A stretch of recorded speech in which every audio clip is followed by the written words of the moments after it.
In this segment, I want to talk a little bit about pressure.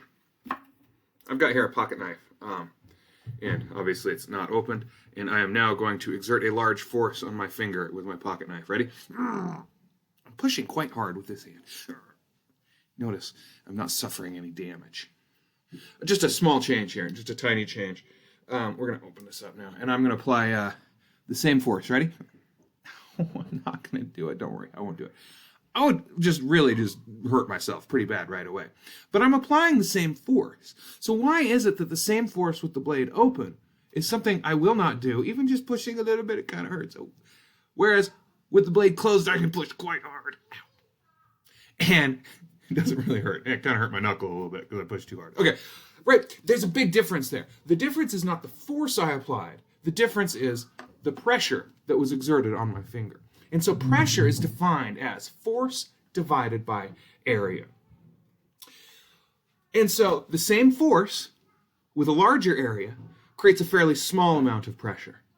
The same force with a much smaller area creates a large pressure and can cause a lot of damage. Okay, so that's the basic idea of pressure. We often think about pressure, though, in terms of a fluid. And so, well, that is a good demonstration of pressure, and how the same force can lead to different pressures, which create different effects.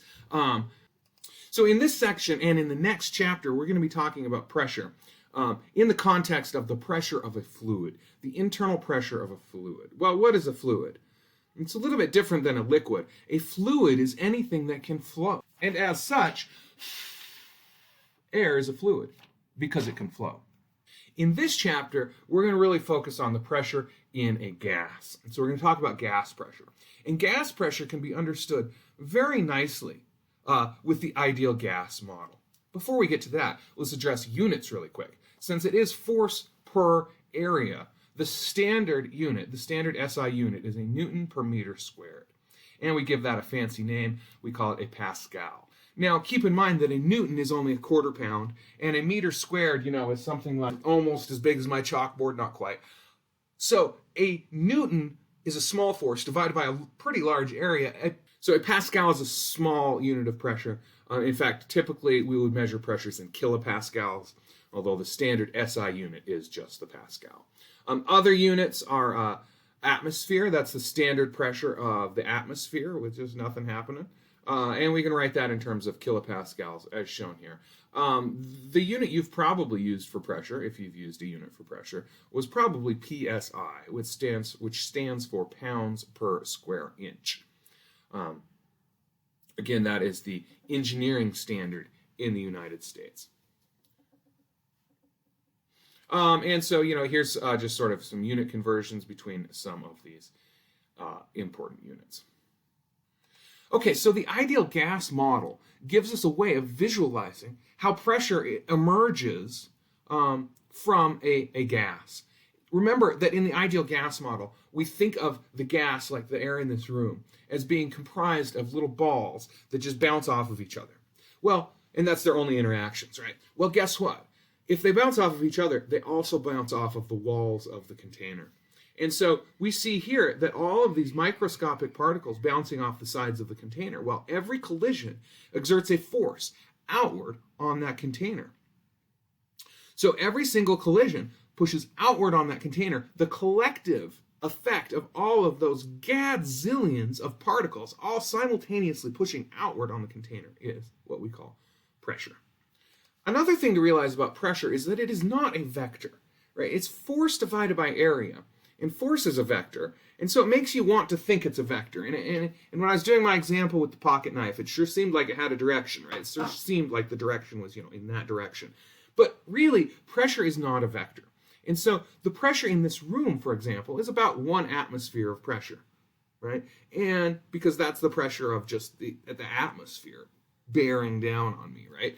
And so what direction does it push? Well, the pressure push is always perpendicular to a surface. So, if I hold this piece of paper right here, well, then pressure pushes in this direction on this side of the paper, and it pushes in this direction on the other side. And I really should be careful. I should say pressure creates a force that pushes in this direction on this side and in this direction on this side. So the force that the pressure creates can have a direction, but pressure itself does not have a direction. In a fluid like the air in this room, it just pushes in every direction. It pushes perpendicular to any surface. So, here's my blackboard. On this side of my blackboard, it's pushing in this direction, right? On the front of my blackboard, it's pushing here. If I hold my paper like this, pressure pushes down, but you know what? It pushes up from the bottom of the page as well. We'll talk more about that in the next chapter. Under normal circumstances, then, the pressure is the same on both sides of this piece of paper. And so, what's the net effect? Even though there's a lot of pressure, nothing really happens. By being crafty, I can make it so the pressure on both sides of the paper is not the same.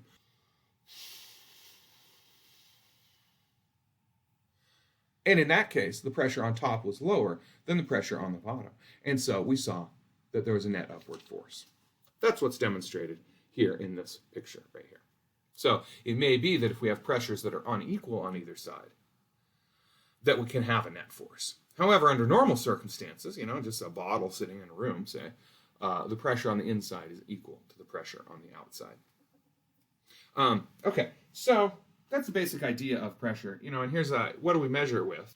And so here's my bicycle pump, and you can see it does have a pressure gauge there. And notice it can measure in PSI. But what's it reading right now? Oh, maybe you can't see it that well. It's just, what do you think? It's not hooked up to a bicycle tire. Isn't it reading 0? But wait a minute. The pressure right now in this room is not 0. There is a whole bunch of air in this room, and gravity is pulling down on that air. And that's creating some atmospheric pressure in this room. But my pressure gauge reads 0. How can that be? What gives? Well, we need to distinguish between absolute pressure and gauge pressure. So my pressure gauge on my pump right now, it's reading 0. But really what it's reading is a difference between atmospheric pressure and the pressure in this little tube, right? And if I can get it to read not 0, if I just put my thumb over this and give it a quick pump, and now it's reading, about 30 pounds of pressure. And if I let it go, there it goes. Okay, so now it's back to 0. Well, again, there's atmospheric pressure happening right now. So what this pressure gauge is actually measuring is the difference between atmospheric pressure and the pressure in the container you're trying to measure. And so we need to distinguish between gauge pressure and absolute pressure. Why? Because a pressure gauge measures 0 when it's measuring atmospheric pressure. And so we just have to subtract that off. So the absolute pressure here, where is the absolute pressure 0? Well, in outer space, right? In the vacuum. That's what the vacuum is. Empty space means 0 pressure. So can you ever have negative pressure? No. Because remember, what causes pressure? Collisions. Millions and billions and gazillions of collisions between microscopic particles and the container that the particles are in.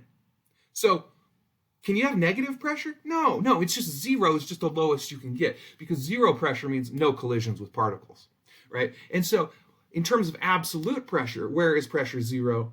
Well, in outer space. Whereas gauge pressure 0, well, it's always 0 when it's reading atmospheric